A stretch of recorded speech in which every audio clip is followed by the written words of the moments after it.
Hello and welcome to the Salt of the Earth podcast. I'm your host, Jonathan Cobb. This is my co-host, Thomas Pope. And today we're here with episode 21. We're talking about leadership in the church. I sounded so unsure when I said my name. I don't know why. Anyway, leadership, right? Yeah. It's a big topic. And neither Thomas or I are church leaders, really, by any way, except for, I guess Thomas is kind of because he's the youth group leader. Yeah, kind of. So Thomas is a very important person in the church. Yeah, I have spiritual authority over the youths. It's kind of an interesting issue for us to talk about. I was thinking about this earlier because we were both pretty young. Neither of us are, I would say, really that much of leaders. We don't have any real positions or anything. And it's something that I know for me, I don't have most of the answers. I don't really know perfectly what's best. And so I just kind of thought of that in advance and just going into this, like, knowing that, it's not something where I'm going to be saying, this is what things need to be like, this is how things need to be, because I just don't know. I don't have the experience. I haven't been a leader myself. I guess what we're doing here is we're just looking at the way we see it based on how the Bible presents church leadership and kind of some of our own experiences that we've gone through, and then giving our best notions from that, I guess. Yeah, and even though we're not leaders in the congregation, we are members of the congregation. And as members, we can see how important leaders are. Mm-hmm. That's one of the things we're going to talk about is why are leaders so important? And so with that, we'll get to the question why we need leadership in a little bit. First, I'm just going to ask you, do we need leaders? Just without, based on your knowledge of the Bible, do we need leaders in the church? Yes. Yes. And why would you say that? Because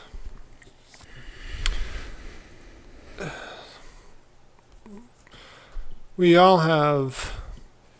know that God wants us to go and make disciples, or our calling as disciples of Christ is to go and make disciples of all nations.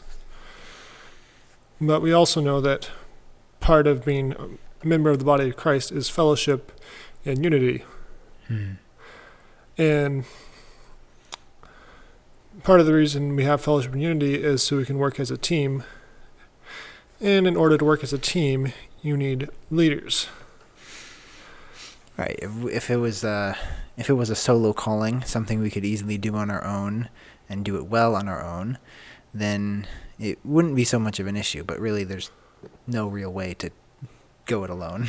Yeah, not well. You can do certainly parts of your walk is going to be just between you and God, and between you and somebody you're reaching out to. But that can't be all of it. There's a lot of things you can't do by yourself, and there's a lot of reasons you need unity and support from a congregation. You need people to gently and lovingly tell you when you're wrong and to encourage you and things like that. And as soon as you get 2 or 3 people, there's the possibility for a difference of opinions and for conflict that ensues. And because of that, essentially, somewhere down the line, there needs to be someone kind of in charge of keeping the people together, I guess, and not kind of quelling arguments and making sure everyone's on the same page doctrinally. And that's kind of like what elders are, which we'll get into a little bit later. Another reason I think, or another answer to the question is, do we need leaders, is, the answer is still yes, but let's think of some times in the past, like in the Old Testament, when there wasn't good leadership. Like specifically, I'm thinking of Judges, which my youth group just finished going through that. Judges, and then really through the kings and everything of Israel. As soon or very soon after a good leader died, the people went back to doing the same stuff they were before, but maybe even a little worse. So a judge rises up and they judge for 40 years or whatever, sometimes not that long.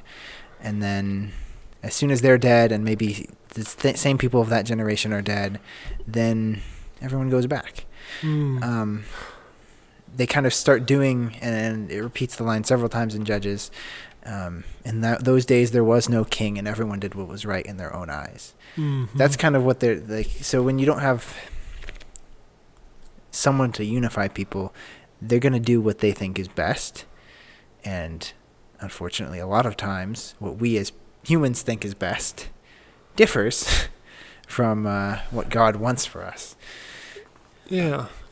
All right, just thinking of an interesting comparison that could be made from Judges to the New Testament. Just imagine when Jesus came, he didn't set in place Peter as the head of the church. He didn't set in place apostles. Just imagine like everybody flocked around Jesus, and then he went to heaven, and there wasn't any leadership set up. It would have been like Judges, where as soon as Jesus left, it would have gone to chaos. Or just like all of the other people who had claimed to be Messiah around that time, when they died, nothing became of it. People just scattered. Yeah. And that was the end. Yeah, because like it's very common for a great leader to rise up, but you can't just have a great leader to lead a church. You need a how do you say this? You need like heirs or protege. You can't just have like a great preacher rise up and then he'll convert a lot of people for a little while, but you need, and then as soon as they die, then you go back to square one. You need you need a lot of leaders, a lot of smaller leaders. They're not like rock stars everybody knows about. They're not like the super popular preacher, but you need a lot of leaders. Mm-hmm. And that's a major job of what, or a major part of what I think leadership in the church should be, is making other leaders. That we're making other people who have the ability to teach and to lead. And if you look at Jesus, he spent 3.5 years primarily with 12 guys and some others. He was making leaders. He spent all that time. Sometimes he had big crowds, but a lot of the time he was just with these 12 guys. He was making them what they needed to be for when he was gone. Yeah. So that's an interesting way to think about the place of leaders. Did you have any other thoughts on that?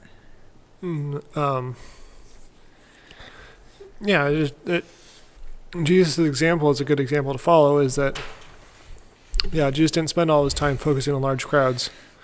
He did spend time focusing on the one-on-one. Church is not, large crowds are a part of how the church operates, but it's a smaller part. It's not the main principle of the church, and it shouldn't be. Mm-hmm. At least not from the example Jesus set. It was definitely part of it, but Jesus poured time into his group of 12 disciples so that they could put time into groups of other elders and deacons and congregations they would start. And so those elders and deacons could continue on. And he kind of did it in tears almost, because levels, not crying. Jesus did weep, but not I'm not talking about that right now. Yeah. So he talked to the crowds and all the people, and he spoke in such a way, and he knew that a lot of it was just going to go over their heads. They weren't going to understand it. He didn't spend time explaining it to them further. He couldn't spend that much time to them because they're massive crowds. Then he spent much more time with his 12, and he explained a lot of his parables and things. And then he even kind of had this inner circle of Peter, James, and John, who he took special places. They saw some things that the other apostles didn't see. So it's almost like he was really pouring himself into those three who ended up becoming church leaders. Mm-hmm. And then to lesser extent pouring himself into the rest of the 12. And then also he had the group of apostles or disciples too, which is like what, a couple hundred. In the beginning of Acts, it said there was like 120 gathered together. So I mean, yeah, from time to time that varied, but that was probably about as many people as he ever had, like long term following him. Yeah, so he had his closest mentees, he had his larger group of mentees, he had his congregation, and then he had the crowds. I guess in a way. Mm-hmm. So yeah. So I guess moving on, we've already hinted kind of on, I think, two of the biggest reasons why the church needs leadership, and specifically kind of talking about the role of elders to some degree here, or overseers. We've already talked about kind of keeping people together as one and making sure they weren't going after strange teachings and things like that. So that's more of the doctrine side of things.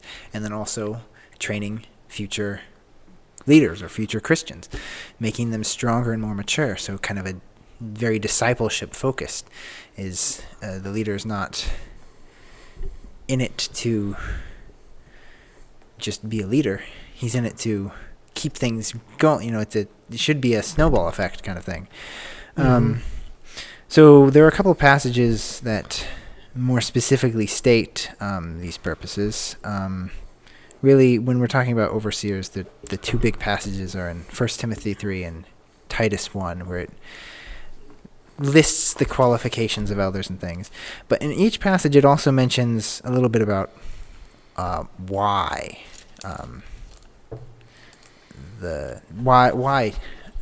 elders are needed. So in both of these letters, Paul is writing to younger Christians, and he's instructing them. They're kind of evangelists going from church to church. He's instructing them to appoint elders in these cities and to make the churches established. So in 1 Timothy 3 is where you find a lot of the qualifications. I actually want to, we'll come back to those. I want to go to 1 Timothy 4, which is right afterward, and he kind of gives a little bit of the reason why why to appoint elders. So 1 Timothy 4. But the Spirit explicitly says that in later times some will fall away from the faith, paying attention to deceitful spirits and doctrines of demons, by means of the hypocrisy of liars, seared in their own conscience as with a branding iron, men who forbid marriage and advocate abstaining from foods which God has created to be gratefully shared in by those who believe and know the truth. And it states it even more clearly in Titus, which we'll look at later, but essentially he's saying people are going to come and they're going to start teaching a bunch of different doctrines. They're going to be teaching things contrary to the gospel and contrary to what God intended things to be, specifically using the examples of forbidding marriage and wanting people to abstain from certain foods. That's not those are not things that the gospel in the New Testament really cares about. We'll put it that way. Yeah. So, and I think this is positioned right after this description of elders and deacons, because that's part of their purpose, is to make sure this doesn't happen.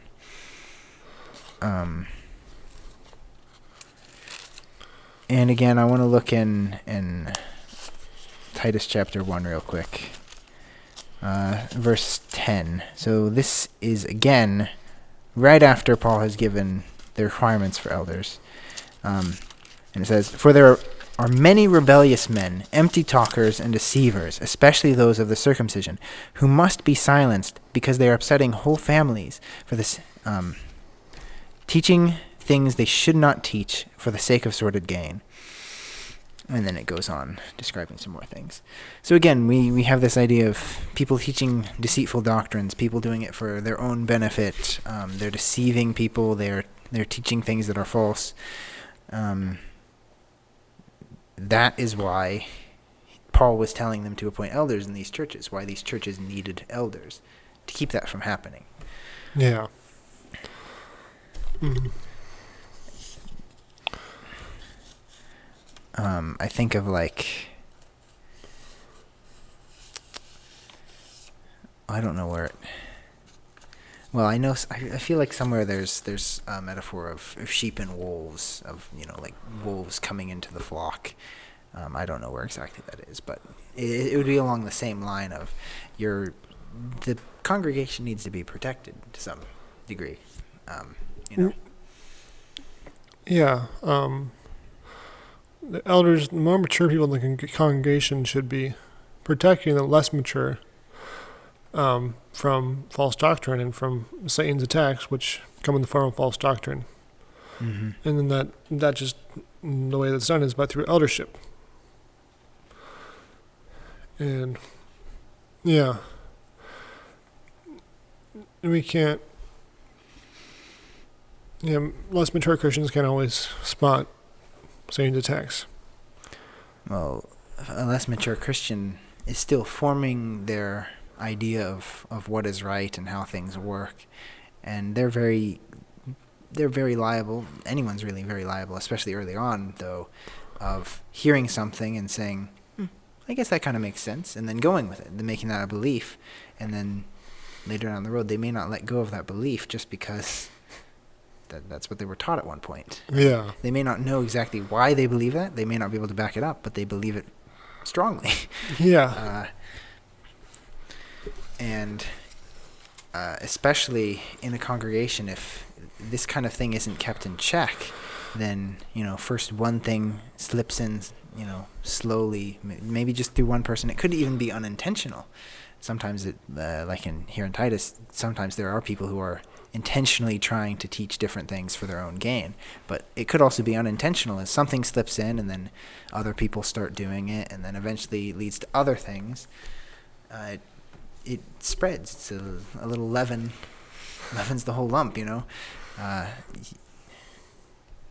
it unless it's kind of cut off and kept from happening, different sins or false teachings will become prevalent, and eventually church becomes kind of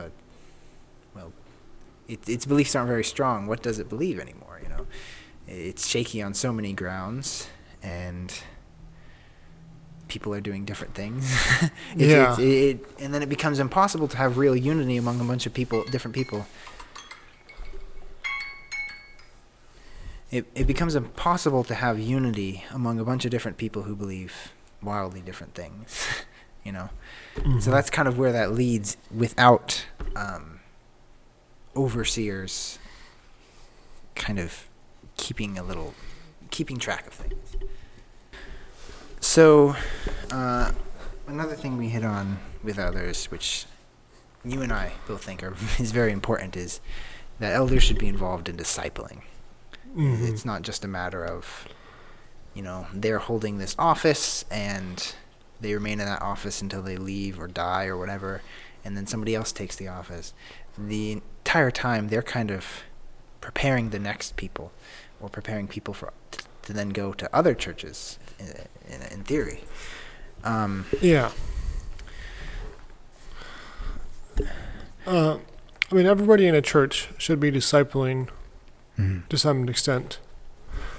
But it starts with the elders. The elders should be discipling those next in line most mature, down the line, if you know what I mean. Yeah. And so everybody in an ideal church, everybody should be involved in some sort of mentoring and also have a mentor of some sort. Mm-hmm. And that starts with the elders, as they're at the top of that chain. Yeah. And it's not, I guess I should clarify, it's not just about training future leaders. It's just about maturing other Christians. And that's what the whole thing is about. And it's really, at least I found it's really hard for maybe the less mature Christians to really be committed or involved in discipling when they can look to those around them and not see that much of it, Mm-hmm. Which you made the point, it starts with the elders, and that's very important, I think, because if people can see that the elders, they're really committed to this, they're really involved in this, then other people will want to do it. Yeah, and it's you feel more encouraged to be a discipler if you have somebody encouraging you from above you. If your discipler is encouraging you, if there's nobody above you discipling you, you feel less motivation to disciple somebody else. And then that becomes an issue where, yes, we can always do it as a solo endeavor. We're always capable of it, but we can be so much more effective when we're working alongside others, and when we have people we can go to and to ask questions and get help for this kind of thing. Yeah. So leadership in a church does not mean you're leading a group of people, necessarily. It could also mean a form of leadership is also discipling, because you're not leading a group, but you're leading one person. Discipling is discipling somebody to become more like Christ, and you're leading them towards Christ. So when we talk about leadership, there's different forms of it. There's like elders are leaders of a group, a congregation. Deacons might be leader of a group of some sort. But we all should be leading somebody, hopefully. And in a little bit, we'll read part of Titus Chapter 2, where it talks about that kind of idea of leading those who are less mature than you or who are younger than you. So, yeah, and maybe we'll just go there right now, because I don't know what else I was going to say.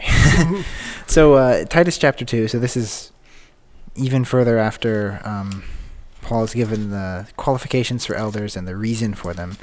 In Chapter 2, now this is not specifically about elders, I should say, but I think it very much applies to this idea of the more mature discipling the less mature or the younger. So, the beginning of Chapter 2. But as for you, speak the things which are fitting for sound doctrine. And older men are to be temperate, dignified, sensible, sound in faith, in love, in perseverance. Older women likewise are to be reverent in their behavior, not malicious gossips, nor enslaved to much wine, teaching what is good, so that they may encourage the young women to love their husbands, to love their children, to be sensible, pure, workers at home, kind, being subject to their own husbands, so that the word of God will not be dishonored. Likewise, urge the young men to be sensible in all things. Show yourself to be an example of good deeds, with purity and doctrine, dignified, sound in speech, which is beyond reproach, so that the opponent will be put to shame, having nothing bad to say about us. So that's talking about older men, older women, and younger men. But I think it very much applies to this idea of kind of helping to mature those younger than you, especially with the older women section there, because it specifically says teaching what is good, so that they may encourage the younger women in several aspects. Yeah, is kind of furthering what you know in the next generation of sorts.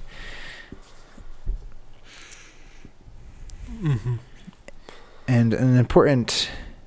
See, it's easy to read this, and it's sometimes how I first read it. When you see older, you think of, like older men, you think of old men, right? It says older, which is an important distinction, I think, because all of a sudden, this description of older men being temperate, dignified, sensible, sound in faith, that's no longer when I'm 70, that's what I'm supposed to be like. That's I am striving for this now. I'm striving to be more temperate, dignified, sensible than those younger than me, or than I used to be. So it's kind of setting an ideal for ourselves to follow, and then it's not talking about we start discipling once we get to old age. It's not old women teaching the younger women. It's older women teaching the younger women. And if you look around you, almost always in a church, except obviously eventually it ends, there's somebody younger than you. Eventually there's not, but that person's probably, hopefully, like an infant or something. Yeah. So like there are lots of people younger than me here in this church. Lots of people younger than you even. And that kind of puts it in a different perspective, as I'm not waiting to be an old guy to do this kind of stuff. There's always an opportunity for me to do it somewhere. Maybe not quite in the way you would normally think of it. Maybe not in the having a Bible study with someone or something, but being an example of what is good. And I think that's an important thing to think about. That's just being an example is kind of a form of discipleship almost, in a way. Yeah.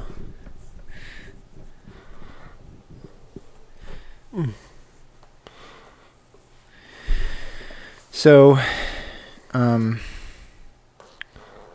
I think those are two of the key reasons why we need church leaders or leadership in the church. Do you have any more reasons? So discipleship and doctrine are kind of my two big ones. Do you have anything to add to that? Well, I kind of mentioned this earlier, but to me, it seems like a large part of being a leader in a church is to lead a congregation forward into our mission. So giving a vision, giving a mission, and being an example of that, so people know where they're going, or what their goal is. And something that I've been thinking about is that a church is in big trouble when it goes into maintenance mode.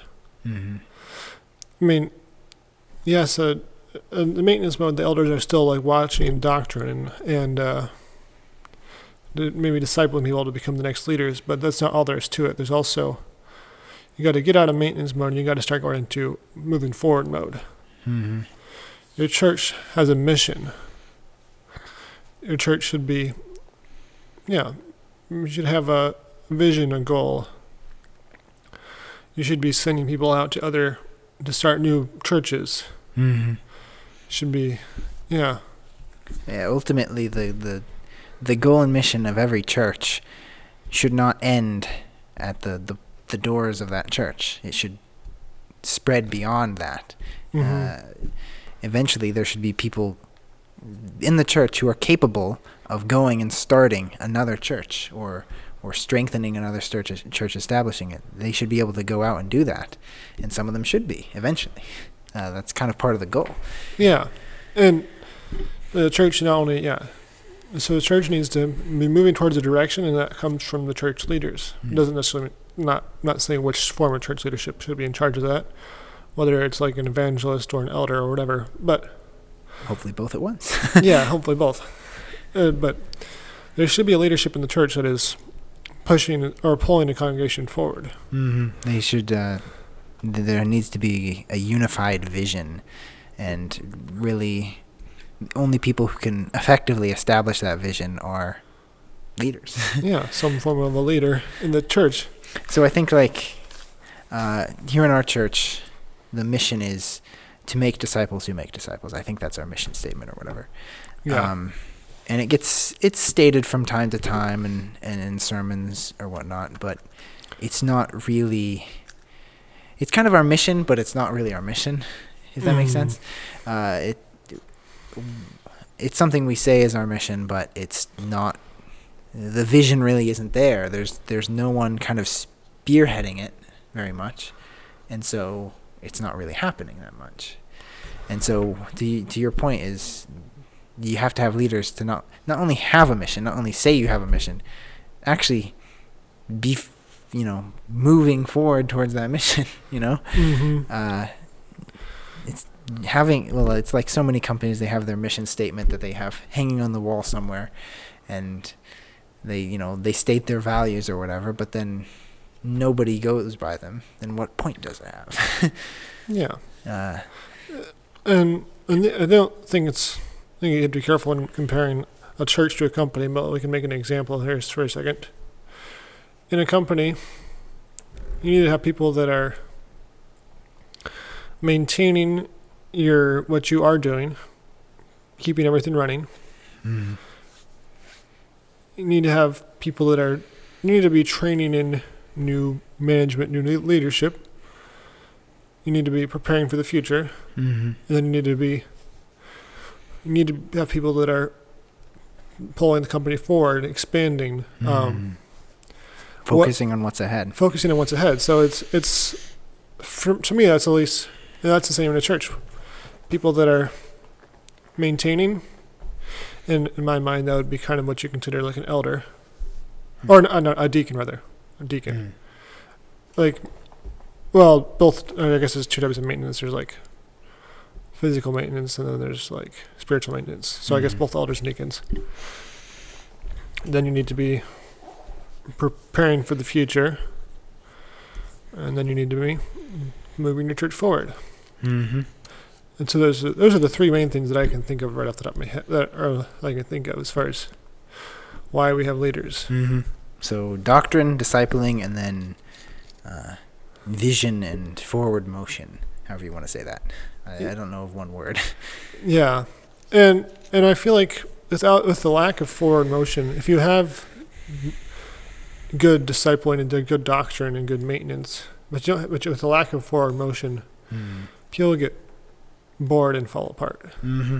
And I know of some examples probably of where, they've been very good at maintaining, their doctrine, whatever their doctrine was, and they were very proud of that, but that's kind of where it ended. You have a group of aging people who have very good doctrine, and they're kind of all on the same page, but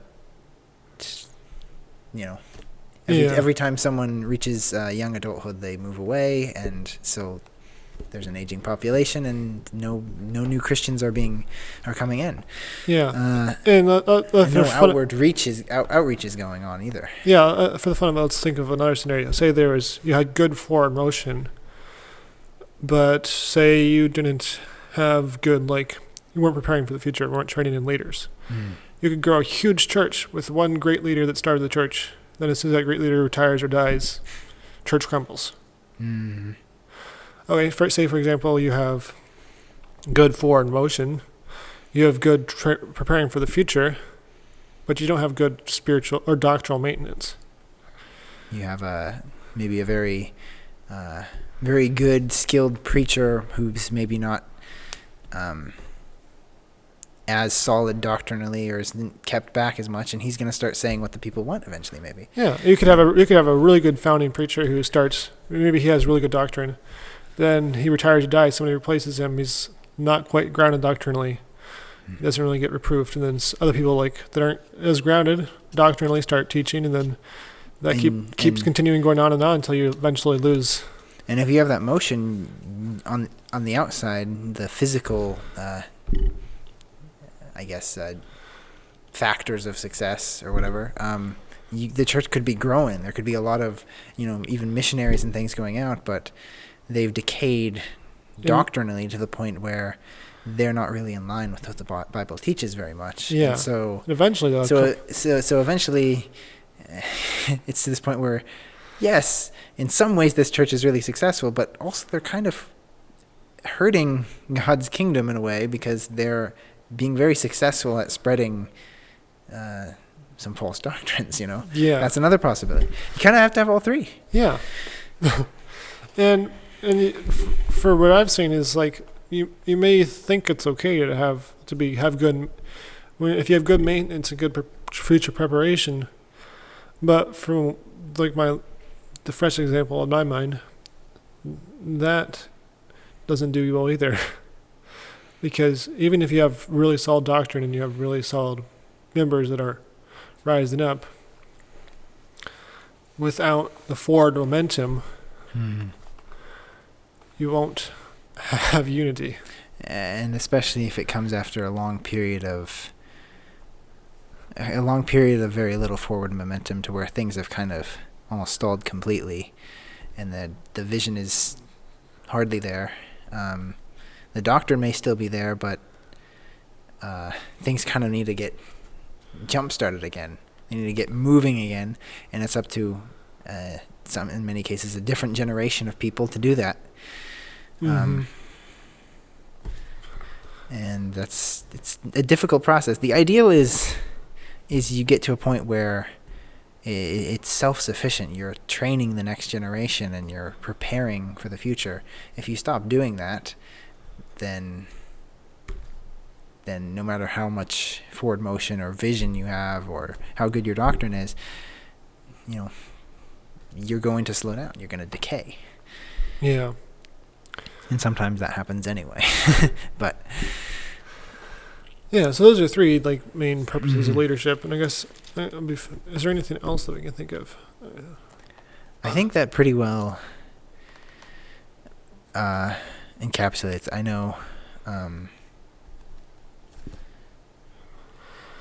at least what I can think of on the biblical passages that talk about leadership is, and we've gone over some of them, definitely protecting the doctrine and making sure people aren't teaching false things, discipling, and then I guess kind of in the same vein of discipling is leading, moving forward, making sure that the church is not just focused inwardly. So that's...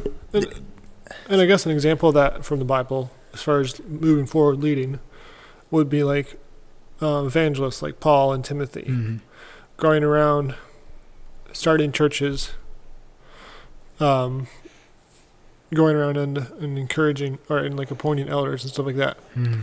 That they were building the church, and that's what we should be doing. That's what we should be doing too. If the church is just kind of stagnant and no one's ever going out, it's just kind of focused on its own congregation every week, that it's only like a part of what a church is. It's not the full picture, and you're missing very important parts. So yeah, I think we pretty well covered why we need leadership and kind of what the roles of different forms of leadership are. We haven't really been, I guess, very specific about positions or whatnot. A lot of this, it falls under the role of overseers, but some of it falls under the role of just kind of everyone. But a lot of it starts with overseers and then moves down. But anyone can be, like you mentioned, anyone can be, a leader in a way to whoever they're discipling, to groups that they have. Be leading someone towards Christ. So I think maybe we should finish here on finally going through the kind of the qualifications for overseers, and I want to do this in a specific way because these passages, you may think, oh, these are the qualifications for elders. I'm never going to be an elder. I don't plan on doing it. So what does it really matter to me? Well, really, the way I think about it is the qualities of a good elder are the same as the qualities of a mature Christian. So even if you have no plan, or if you for some reason can't be an elder, these are good ideals to kind of set your own sights on and say, like, this is an example of what I should be like. That's kind of the way I see it.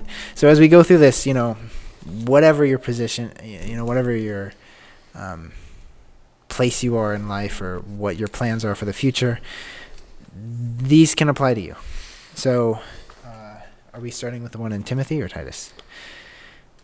I was in Timothy. Okay, we'll do Timothy. Do you want to start reading that? Yeah, chapter 3. Yep. Here is a trustworthy saying: whoever aspires to be an overseer desires a noble task. Now the overseer is to be above reproach, faithful to his wife, temperate, self-controlled, respectable, hospitable, able to teach, not given to drunkenness, not violent but gentle, not quarrelsome, not a lover of money. He must manage his own family well, and see that his children obey him. And he must do so in a manner worthy of full respect. If anyone does not know how to manage his own family, how can he take care of God's church? He must not be a recent convert, or he may become conceited and fall under the same judgment as the devil. He must also have a good reputation with outsiders, so that he will not fall into disgrace and into the devil's trap.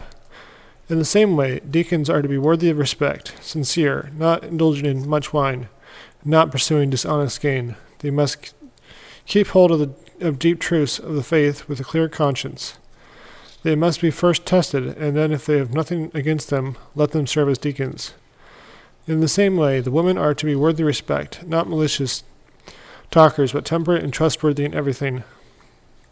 A deacon must be faithful to his wife and must manage his children and household well. Those who have served well gain an excellent standing and great assurance in their faith in Jesus Christ. Okay, I think that's good enough. So, are there anything there that stands out to you about either elders or deacons? Well, faithful to his wife, above reproach, self-controlled. Above reproach is a key one, which appears in both lists. I think it's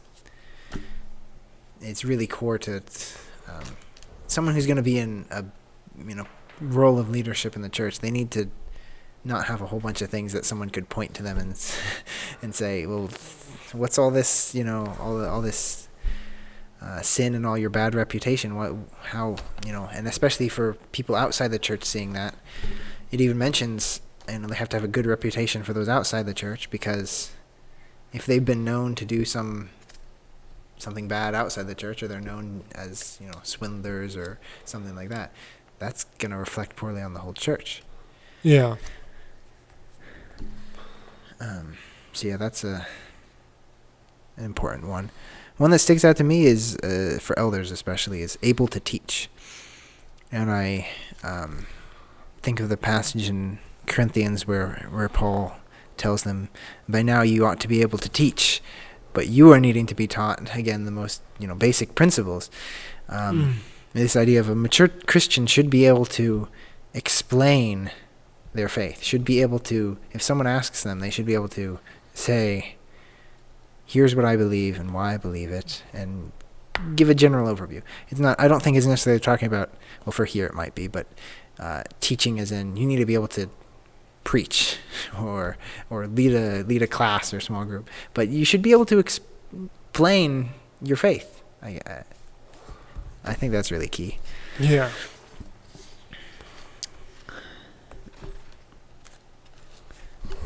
Temperate, prudent, respectable. Those are ones I can always work on. Self-controlled is... Not violent. Not violent. I'm not generally violent, but maybe in speech sometimes I could be more self-controlled and laid back. Yeah. Not a lover of money. Not a lover of money. That's a good one. That's another one.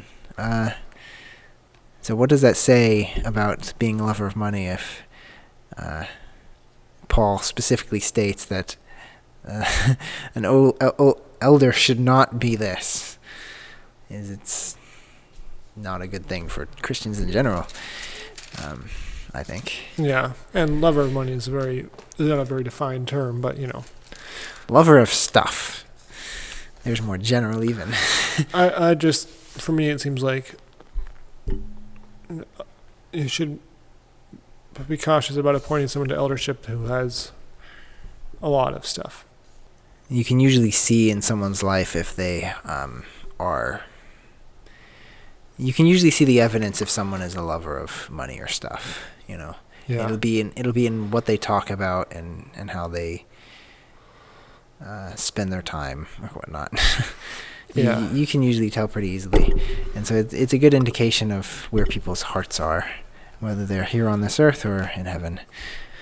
And that's one I always use some improvement on. It's easy to fall into the traps of stuff. So real quick, maybe we'll read the one in Titus 2. There's a lot of repeats, but it's good to read and it's short. So this is in Titus Chapter 1, verse 5. There's only one Titus, by the way. For this reason I left you in Crete, that you would set in order what remains and appoint elders in every city as I directed you. Namely, if any man is above reproach, we have that again, husband of one wife, another, having children who believe, not accused of dissipation or rebellion. For the overseer must be above reproach as God's steward, not self-willed, not quick-tempered, not addicted to wine, not pugnacious, not fond of sordid gain, but hospitable, loving what is good, sensible, just, devout, self-controlled, holding fast the faithful word which is in accordance with the teaching, so that he will be able both to exhort in sound doctrine and to refute those who contradict. And there again you have part of the reason for having elders. Mm-hmm. So, like I said, these traits are not specifically they're not for elders only. I looked through this list, and there's a lot of things I could do better at. And these are kind of ideals. These are what you should be aiming toward, in your own personal walk. Is because if you can meet the requirements of an elder, then that means, it should mean anyway, that you're fairly mature as a Christian. Mm-hmm. It means you are, I don't know what I was going to say there. It had something to do with salt. It means you're becoming a salty Christian. I don't know. So, you have anything more to say about leaders? Well, I don't know if you want to talk about, we've talked about elders. We want to talk about evangelists. Maybe. I don't know. Well, they do hold a different role from elders for sure. It doesn't say, or they're not specifically talked about as much. Yeah. Well, I think evangelist is just somebody who's somebody who dedicates their life to preaching and teaching and to traveling preachers that they like the good old days. Yeah. I don't know. I was just thinking, there's a difference. The leadership style of elders is very different than the leadership style of an evangelist or somebody like that. Mm-hmm. An elder is more concerned about one-on-one relationships and building up the people in the that particular congregation. Yeah, they don't necessarily need to be on stage and charismatic or whatever. Mm-hmm. An evangelist is somebody who can lead a group of people, I would think, and influence a larger groups at once. Mm. And if you, again, they're not really described in depth, kind of like elders and deacons are, but you see examples of them. Your Pauls, your Timothys, your Apollos, several others. A lot of them Barnabas. They spent a lot of time going from church to church, starting new churches or establishing and strengthening previous ones. They appointed elders. They kind of got things started, and sometimes they stayed in one place for a long time, but sometimes they kept moving. Yeah. And I think the closest, the best example of an evangelist today would be a missionary. Yeah. Or the few really popular preachers who get hired as speakers everywhere. But yeah. That's kind of a little bit different. Yeah, a missionary is go to another country and start churches, and sometimes they stay for a while, and sometimes they leave as soon as the church is established. Mm-hmm. I know a missionary like that who, stayed in a place for 10 years or so, and then it's established, and then not there anymore. They have a well-established church. Mm-hmm. Yeah, so I think in my mind, since Timothy's a young guy who's an evangelist. An evangelist is not the same as an elder, as in they had to have all these requirements of maturity and age. I feel necessarily. Yeah. Because elders are the ones that are in charge of, have to be the mature ones in the. Yeah, they're the go-to people to ask questions, and they're building up and leading long term, which, not to say that An evangelist doesn't need to be mature, but it's kind of in a different way that they have to be. Yeah. I don't know. I just thought it's a fun thing to think about because I think more younger-ish people should consider what ways they can be evangelists. Yeah. Because if you're younger-ish, you're not really thinking about being an elder, obviously.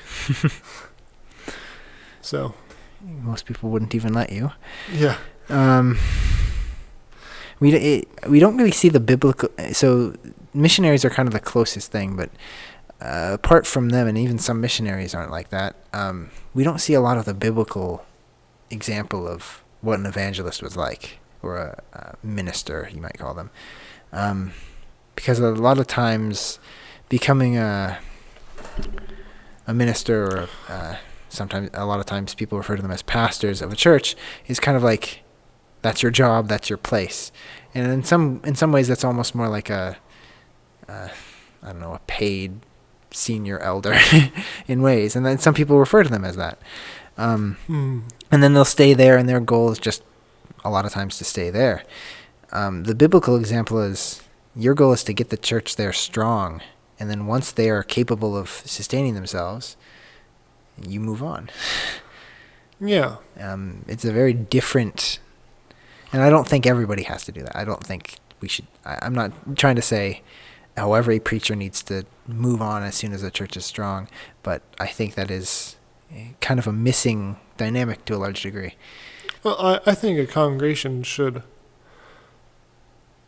I think if you're an evangelist, you should be like. You shouldn't be looking for a church to settle down in and make roots in. I don't think that's how an evangelist should be. That's maybe if you're looking to be an elder. If you're looking to be an elder, and I think preachers and teachers should be able to come from within the congregation. Mm.